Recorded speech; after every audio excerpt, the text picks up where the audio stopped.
Hello and welcome to this very special broadcast. And we have a very special guest today, somebody who's represented Team India at the highest level, has been a selector as well as the general manager of everything to do with cricket in India.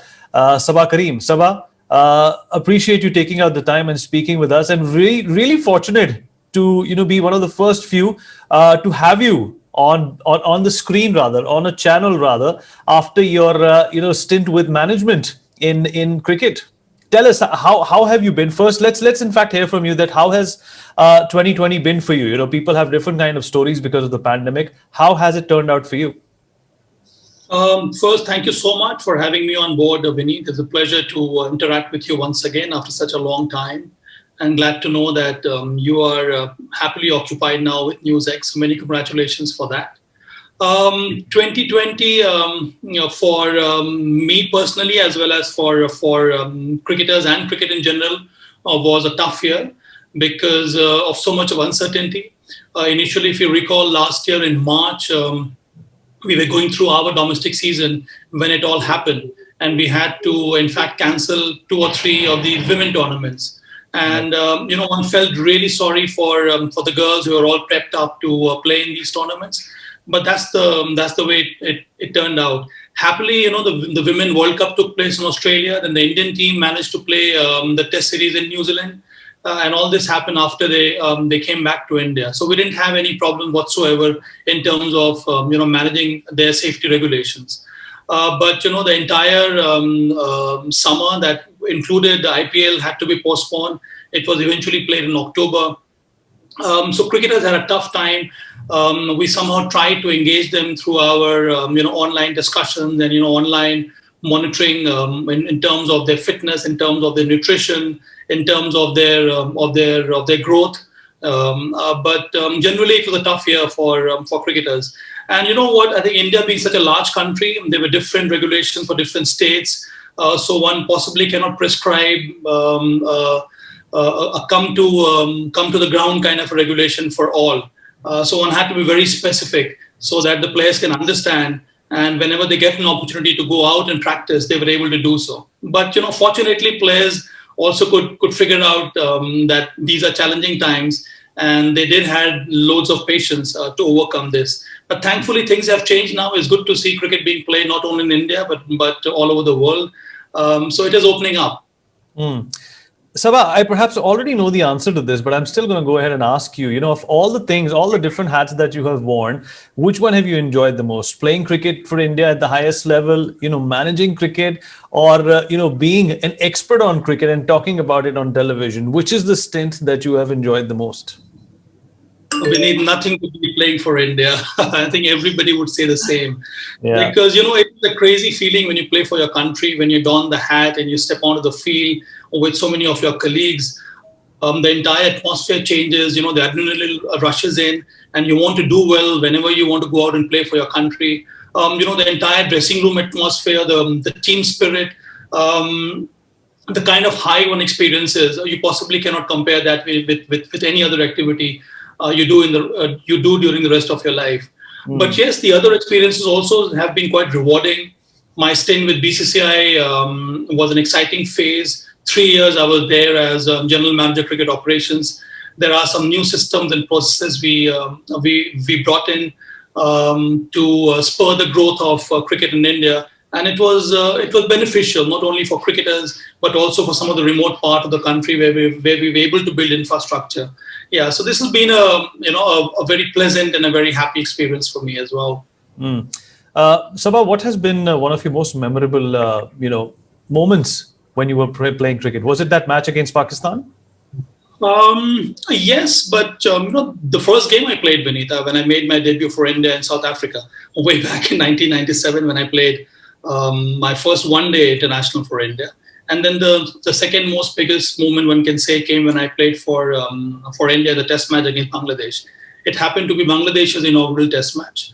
But for me, it was a memorable experience. Yeah, so one has played a number of matches for India, and more so in one-day games.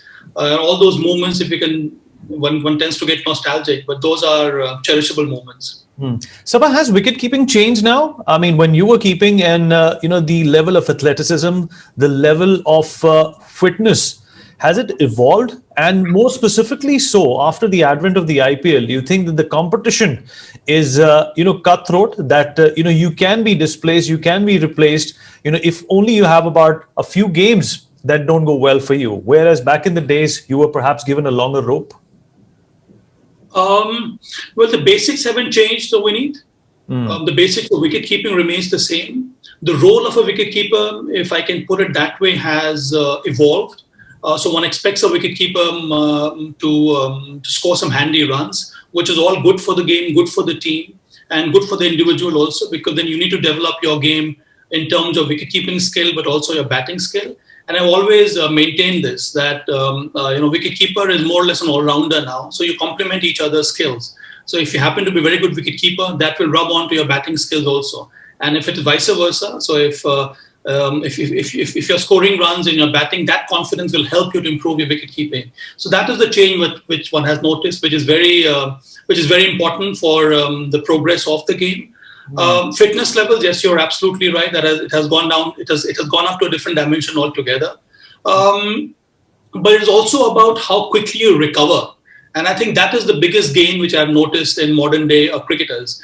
It is not about your fitness level, but fitness level more or less is judged by how quickly you recover after playing a game, after having a very intense session, after playing a T20 game or a one-day game or a test match. So that has become very crucial. And the new SNCs or the fitness trainers that are attached with all the national teams now, they are very clear on this front. So now fitness levels are judged, as I said, more on recovery and less on the number of 100 meters you run or the number of yo-yo tests you do. It's more important to recover quickly, and all these tests are designed to help you to recover as soon as possible. Sabah, whenever the Indian team is, on a back foot, is portrayed as an underdog, and then they come out and, get these mammoth victories, that's the time when you fall in love with cricket once again. And that's exactly what happened in Australia as well. And India was perhaps pivoted in the same space in 1983 as well. Nobody gave us a chance against the mighty West Indies. In 2007, it was an afterthought, to watch that kind of a World Cup going on. But India eventually went on to win it. Couple of questions. So what do you think of the current Indian team? I'm not going to say the one being led by Virat Kohli or the one being led by Ajinkya Rahane, but the Indian team as a whole, no matter who the captain is, and the victory that we were able to pull off in Australia. We perhaps have done something similar in 2018, but a lot of naysayers say that 2018 the Australian team was not really that good. Vinny, the game has changed immensely now, and I think India also has grown as a cricketing nation. But what I would like to say here is that this kind of a win was expected, and I've said this on so many occasions that India over the past maybe decade or so has been an underperforming side. And I say this why? Because the kind of talent we have, the kind of potential we have, the kind of cricketers, individual cricketers India has produced, it was high time we would register wins on a regular basis, not only at home but also overseas, be it a one-day series, be it a test matches, be it a test series. For instance, for India to win only 2 one-day World Cups over the past post-independence is something which I possibly cannot digest, because I feel we have loads of talent due to which we should have won at least 3 or 4 World Cups, if you ask me seriously. So this has been. This is good to see that the India team has done very well in Australia this time. But this, if you ask me seriously, I would say this was expected. We had to win because there's so much of talent, so much of potential coming through. So the time is right now for India to progress on these lines on a regular basis. So you play England, you play Australia, you play South Africa at home and away. We are in a far better position to beat all these cricketers, all these nations, because we are such it is a throbbing cricketing culture that runs across the nation, and the kind of talent that is coming through right from the under-19s to India A is waiting to get an opportunity to play for the nation and perform like what happened in Australia this time around. Absolutely, Sabah. And A difficult question, but I'm still going to go ahead and ask you. There's also this thought that has cropped up that there should be rotational captaincy after the Indian team won under Ajinkya Rahane. What do you have to say to that? A bit unconventional, don't you think? But that's what cricket is all about: novelty. Yeah, and I think, well, I would not subscribe to this view as of now, Vineet, but I sincerely feel that if not on a rotation basis, but at least the time has come now to think on having specific captains for a The format. specific format. Yeah. Because it takes a lot for an individual to handle all three formats.